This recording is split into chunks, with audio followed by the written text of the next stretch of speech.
The Royal Yacht Britannia brings Her Majesty the Queen and His Royal Highness the Duke of Edinburgh back into home waters. Ships of the Mediterranean fleet which escorted the yacht from Gibraltar now give way to 17 men of war of the home fleet whose guns thunder a salute.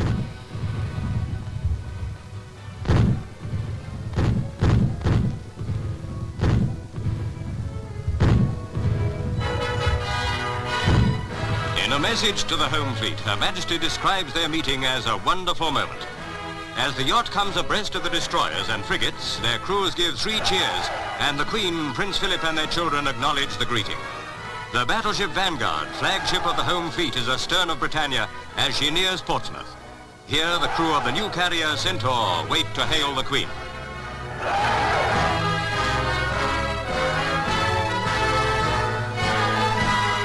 Throughout the night, the escort ships keep constant vigil, guarding the Queen as she comes ever nearer her capital.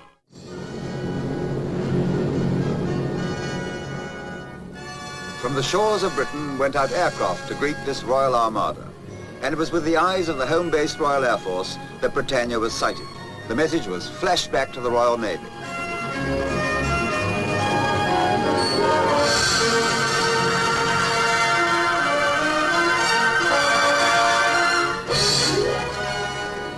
There was the Britannia with her Armada, bringing back Queen Elizabeth from her journey round the world.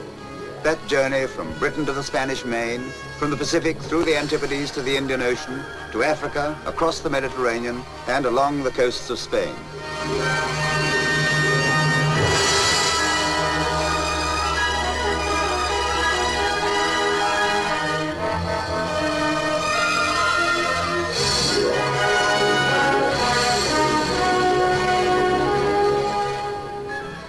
So the ships of Britain sighted the Britannia and guarded our Queen on the peaceful evening of May the 13th. Then came the triumphant progress along the south coast of England, through the Straits of Dover and onward as the day grew long to the north.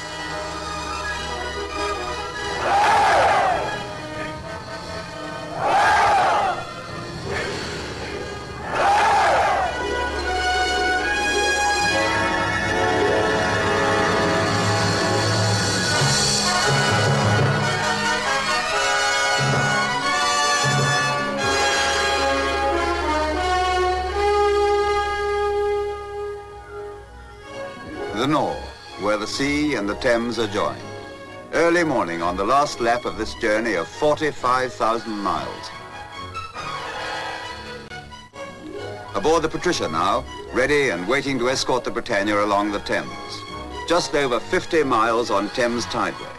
The first time it's believed that any sovereign has made this journey by water right from the Warp to Westminster.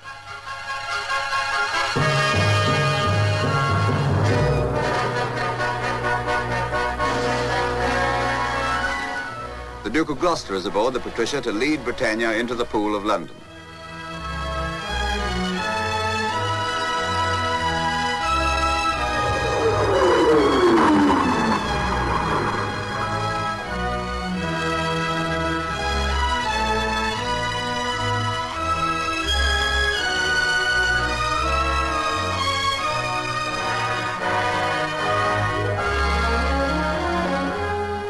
Salutes from small boats and big. At Tilbury now, not only the great docks from where liners sail to Australia, but also the ancient fort where the first Elizabeth rallied those sailing forth to fight the Spanish Armada.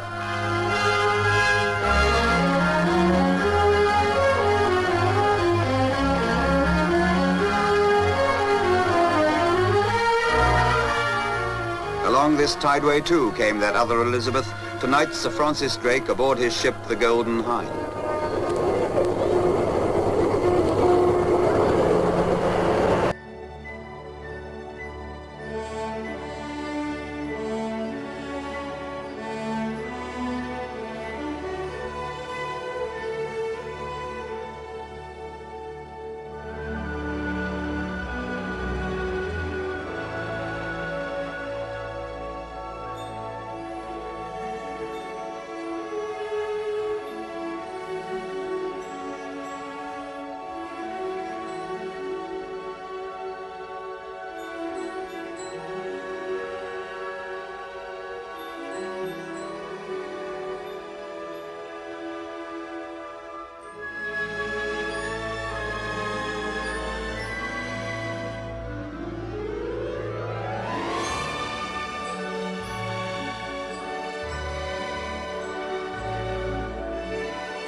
Woolwich dockyard, a royal salute from a Royal Artillery Guard of Honour.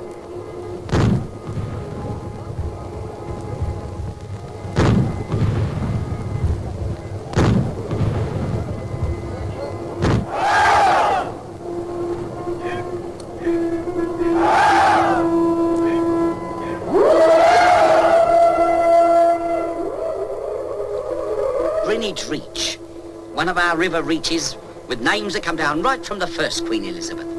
Gravesend Reach, Galleons Reach, Buxby Reaches, Limehouse Reaches, the Isle of Dogs Execution Dock. All along our great old river on small boats and big, we watermen of the Thames say, welcome the Queen. And on this May morning, when London's river greeted the Queen's stately progress toward the Westminster where she was crowned, there was no doubt that the old seafaring spirit of Britain was still joyously alive. London, the day of the royal homecoming. A chill dawn, but from first light, the city has made ready to greet Her Majesty.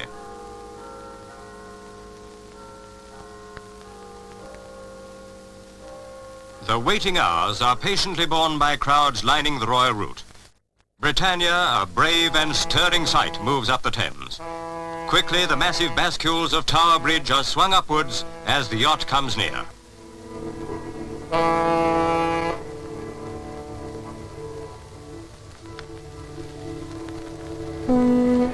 Standing with the royal family is Sir Winston Churchill, Her Majesty's First Minister, who boarded the yacht in the Solent the day before.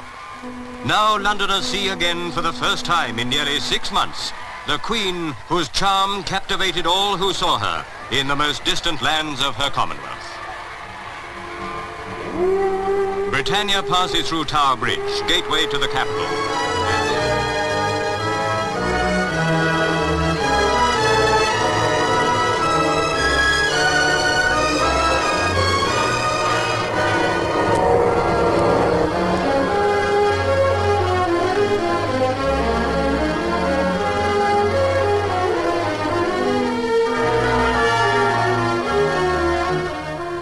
From Clarence House came the Queen Mother with Princess Margaret, arriving early at the Tower Pier to get a first glimpse of the Britannia, anxious as any other family to be together again.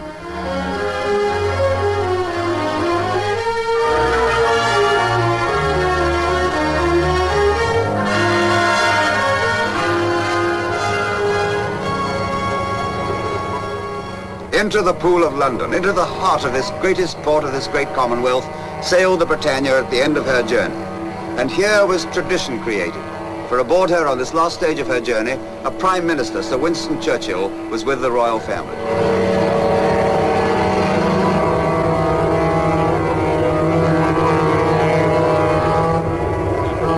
And this moment above all means that the Queen has come home.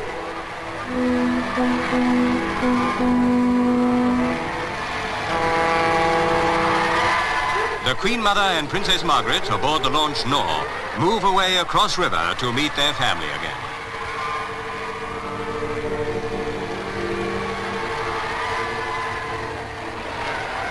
First to greet the Queen Mother is the Duke of Edinburgh.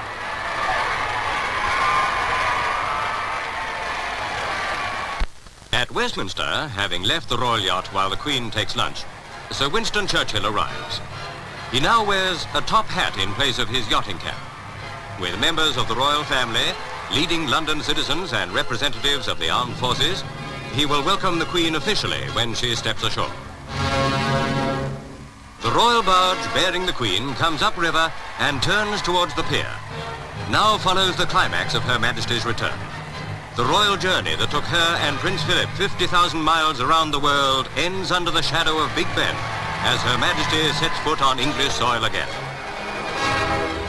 The Princess Royal, the Duchess of Gloucester and the Duchess of Kent greet the royal couple.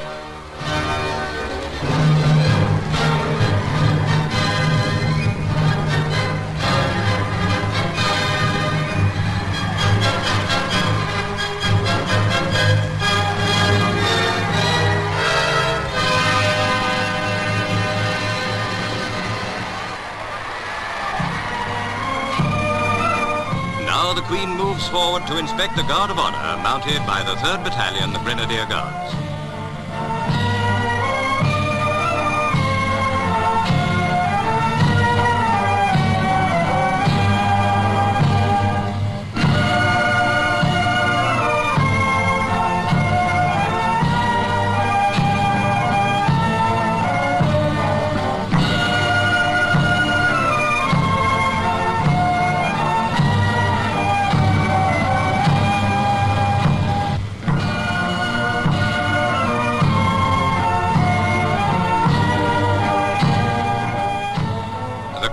has finished the inspection, and before she rides through the streets of London to her palace, she stops for a few words with her mother and sister.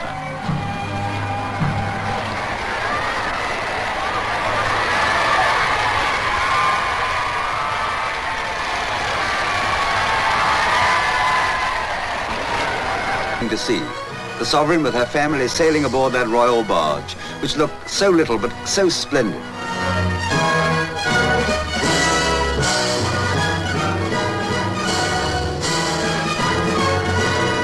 Then we thought of a long journey, a vast mission nearly completed. A mission of significance, but one carried out with a tireless and easy grace that not only charmed millions, but renewed in the hearts of people of all creeds and races a sense of unity.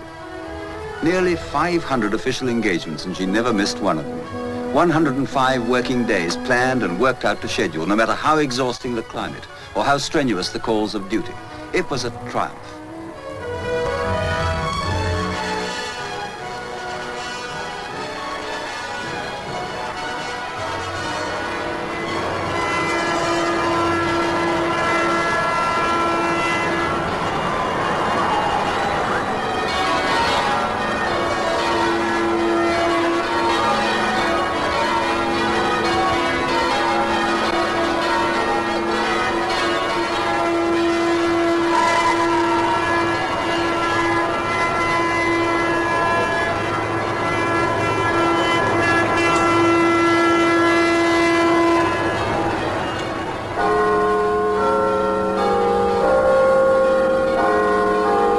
Welcome the Queen, where'er the crown may be. Welcome the Queen in her Commonwealth of the free. As the bells rang out at Westminster and the Queen stepped ashore beneath that mother of all parliaments on a grey English afternoon, we thought of the many other parliaments of this free and democratic Commonwealth where she presided as Queen. As the bells rang out, the church bells of all the United Kingdom joined, for it's her presence wherever she may be that unites us. In welcome raise all hearts to give her praise, her fair crown's far call in pride uniting one and all.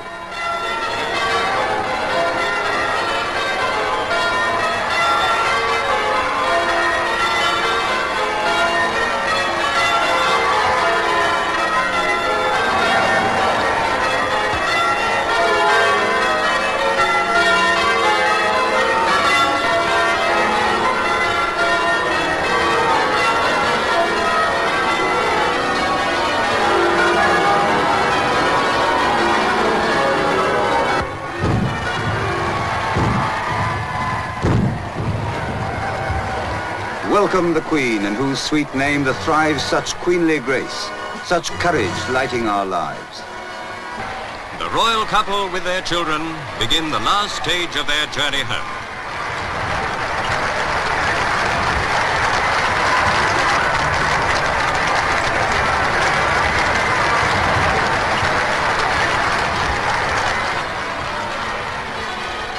Away from Westminster and up into Trafalgar Square moves the landau, and the thousands who have waited on the pavements for many hours acclaim the Queen as her procession enters the Mall, the royal mile that leads to Buckingham Palace.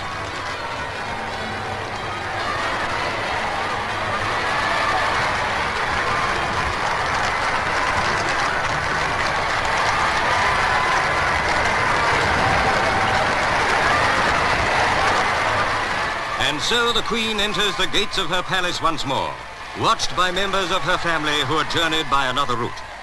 Almost at once, the crowd bursts through the police cordon and rushes to the railings shouting for the Queen. And there she is.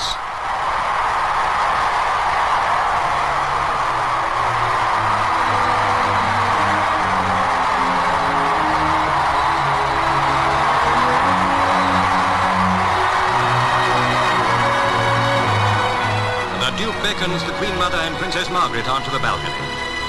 Now the royal family, a complete family once more, are with the people of their homeland again. And yet, in the course of her triumphant tour, Her Majesty has shown how fully and rightfully she was at home, even in the most distant lands of the Commonwealth.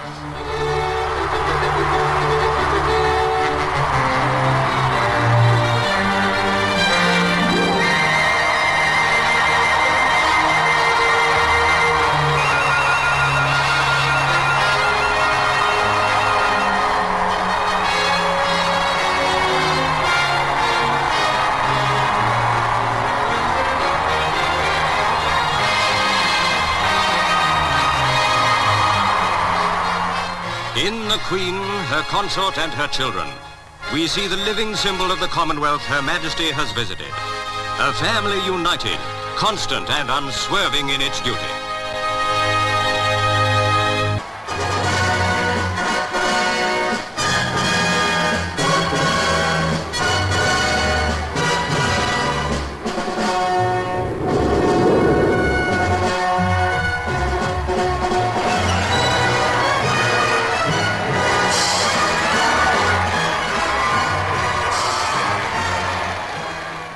We were there, us Londoners, to cheer her when she rode through our streets on her coronation day. We told each other then how lovely she looks. And now, as she rides once more towards the palace, we say it again. How lovely she looks. Yes, and how happy she is, God bless her. 6 months away, having to leave the youngsters behind. There's not a woman here in London that isn't pleased to see her come back safe and sound. It's not only welcome the Queen today, it's good to see you again, ma'am, and thank you.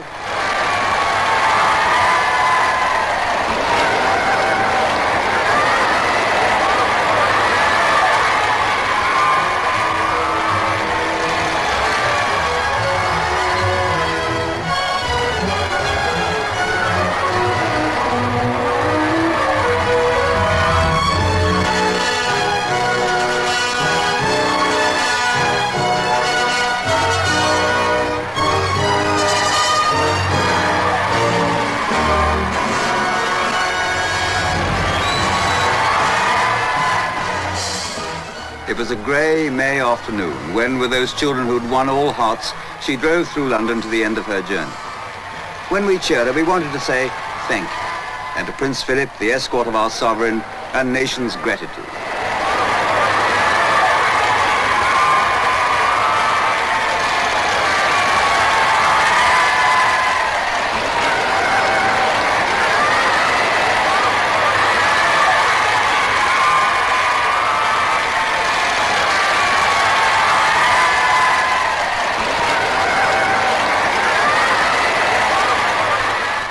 A nation that is many nations, uniting in this moment when the Queen arrived at Buckingham Palace at the end of her journey, uniting in the cry that had greeted her everywhere, "Welcome the Queen!"